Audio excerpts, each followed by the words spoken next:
5 years. And you have another group that wants longer because of the investments. So, but we're pretty close. Yes, sir. Mr. President, David Herzenhorn with Politico Europe. Just to come back to Russia for a second, the something that happened that got them kicked out of the G8 was the invasion and annexation of Crimea. Do you think that Crimea should be recognized at Russia at this point? Well, you know, you have to ask President Obama, because he was the one that let Crimea get away. That was during his administration.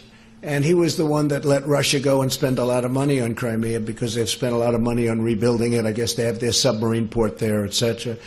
But Crimea was let go during the Obama administration. And, you know, Obama can say all he wants, but he allowed Russia to take Crimea. I may have had a much different attitude. But so you'd really have to ask that question to President Obama. You know, why did he do that? Why did he do that? But with that being said, it's been done a long time. But you would allow Russia back into the G8 with Crimea still? I would rather see Russia in the G8 as opposed to the G7. I would say that the G8 is a more meaningful group than the G7. Absolutely. Yes. Yes, ma'am. How persuasive did you find the Europeans and Canadians when they made the case to you that you shouldn't use national security as a justification for tariffs? They virtually didn't even make that case. I mean, my case is the fact that it is national security. It's our balance sheet. It's our strength. It's absolutely national security. And, you know, if you look at our, just take a look at our balance sheet. We're going to have a very strong balance sheet very soon because of what I'm doing. We have the strongest economy that we've ever had in the United States. In the history of the United States, we have the best unemployment numbers. Black unemployment, the lowest in history. Hispanic unemployment, the lowest in history. I don't mean the lowest in the last 10 years or 20 years. The lowest in the history of this country. Black unemployment is doing the best it's ever done. Hispanic doing the best. Women are now up to 21 years. Soon it's going to be the best ever in its history, in the country's history. We have to have deals that are fair. And we have to have deals that are economic. Otherwise, that does, in fact, affect our military. Okay? How do you make that case for autos specifically? Oh, it's very easy. It's economic. It's the balance sheet.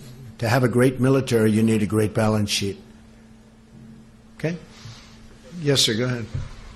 As you were heading into these G7 talks, there was a sense that the America's closest allies were frustrated with you and angry with you, and that you were angry with them, and that you were leaving here early to go meet for more friendlier talks with Kim Jong-un in Singapore. And I'm wondering if you view it the same way, and do you view the U.S. alliance system shifting under your presidency away Who from are you with, out of curiosity? CNN? I figured. Fake news, CNN. The worst. But, you know, I could tell by the question. I have no idea you're with CNN. After the question, I was just curious as to who you're with. You're with CNN. I would say that the level of relationship is a 10. We have a great relationship. Angela and Emmanuel and Justin, I would say the relationship is a 10. And I don't blame them. I blame, as I said, I blame our past leaders for allowing this to happen. There was no reason this should happen. There's no reason that we should have big trade deficits with virtually every country in the world. I'm going long beyond the G7. There's no reason for this. It's the fault of the people that preceded me. And I'm not just saying President Obama. I'm going back a long way. You can go back 50 years, frankly. It just got worse and worse and worse. You know, we used to be a nation that was unbelievably cash flow oriented, had no debt of any consequence, and they built the highway system. We built the interstate system virtually out of cash flow. And it was a lot different. No, we have a very good relationship, and I don't blame these people, but I will blame them if they don't act smart and do what they have to do, because they have no choice. I'll be honest with you, they have no choice. They're either going to make the trades fair, because our farmers have been hurt. You look at our farmers, for 15 years, the graph is going just like this, down. Our farmers have been hurt. Our workers have been hurt. Our companies have moved out and moved to Mexico and other countries, including Canada. Now, we are going to fix that situation. And if it's not fixed, we're not going to deal with these countries.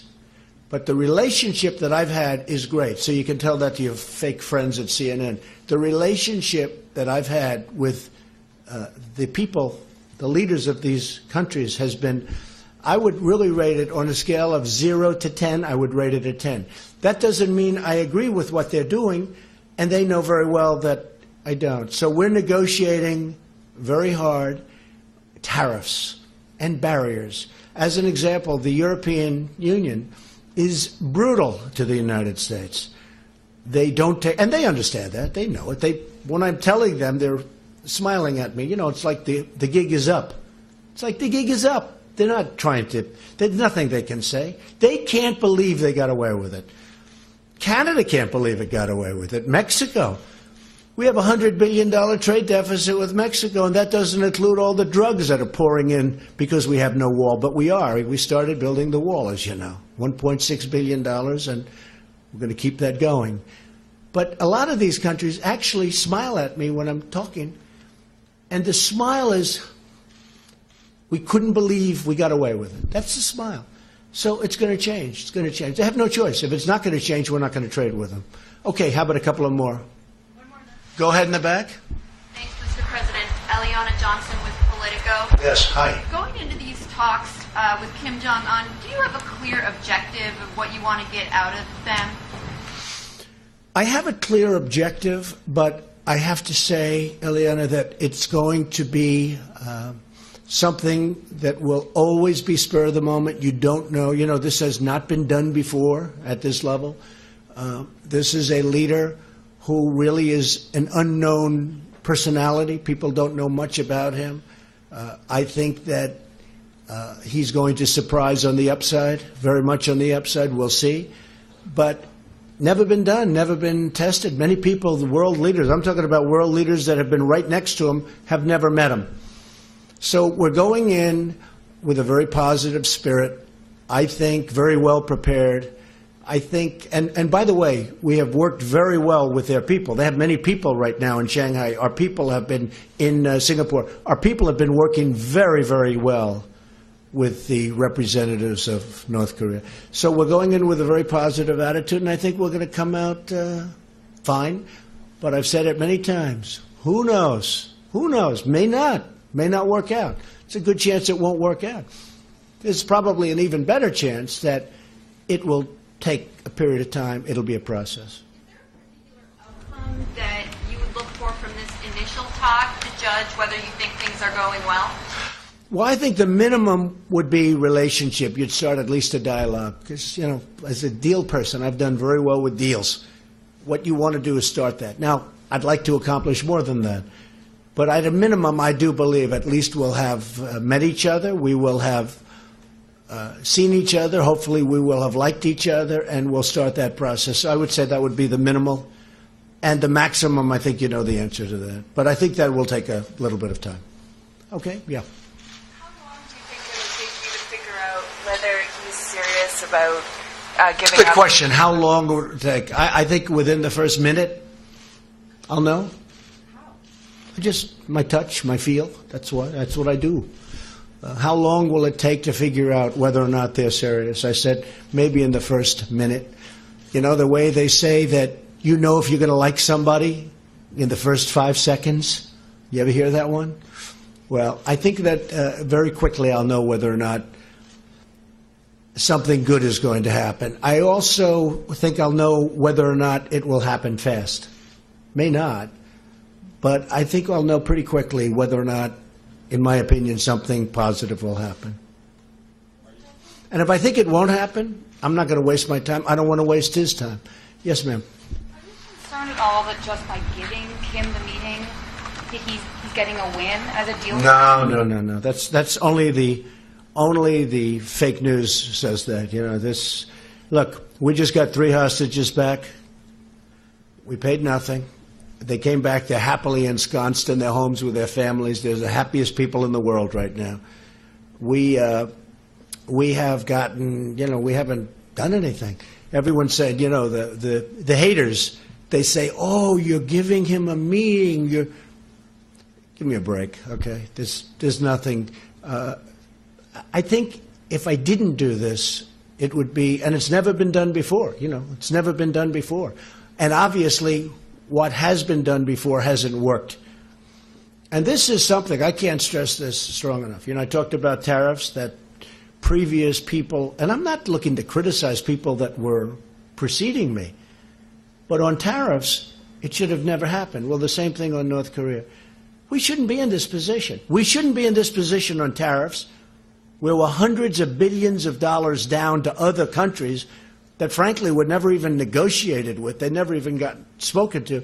I asked a top person in China, how did it get so bad? He looked at me and said, nobody ever talked to us. They were missing in action, our leaders. Well, a very similar thing, if you think about it, took place with North Korea. This should not be done now. This should have been done 5 years ago and 10 years ago and 25 years ago. It shouldn't be done now. I can't comment on that. Sir, you've got a plane to catch. Okay, one more question. Will you raise the issue of the gulags with Kim Jong-un? And We're going to raise every issue. Every issue is going to be raised. Sitting here in Canada, you've attacked the US press back home, but you've also done it now on foreign soil. I guess I'd like to ask you why you do that. And do you think because the U.S. press is very dishonest, much of it, not all of it. Oh, I have some folks in your profession that are with the U.S., in the U.S., citizens, proud citizens, they're reporters. These are some of the most outstanding people I know. But there are many people in the press that are unbelievably dishonest. They don't cover stories the way they're supposed to be. They don't even report them in many cases if they're positive. So there's tremendous, I came up with the term, fake news. It's a lot of fake news. But at the same time, I have great respect for many of the people in the press. Thank you all very much. I appreciate it. Thank you. Thank you.